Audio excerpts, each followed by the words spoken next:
চিত্রনায়িকা জান্নাতুল ফেরদৌস ঐশী এবং নায়ক আরিফিন শুভ দুজনেই ব্যক্তিজীবনে যথেষ্ট আড়ালপ্রিয়। কাজ ছাড়া তাদের খুব একটা দেখা মেলে না, সোশ্যাল হ্যান্ডেলেও একেবারেই সীমিত উপস্থিতি। তবু এই দুজনকে জুটি করে তৈরি হয়েছে একের পর এক ছবি। Mission extreme, mission extreme 2, black war এবং নূর। এর মধ্যে তৃতীয় ছবিটি মুক্তির অপেক্ষায়। তবে চলচ্চিত্রের বাইরেও আলোচনায় এসেছে এই জুটি, বিশেষ করে শুভ। গত জুলাইয়ে শুভ জানান তার দাম্পত্য জীবনের ইতি টানার কথা।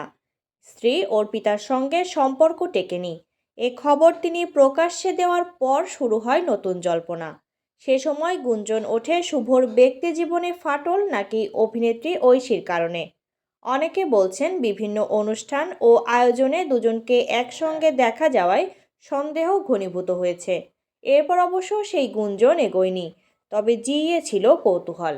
সেই কৌতূহল ডালপালা ছড়াচ্ছিল এতদিন। এবার সেই কৌতূহলটাকে যেন নিজেরাই জাগিয়ে তুললেন নায়ক নায়িকা।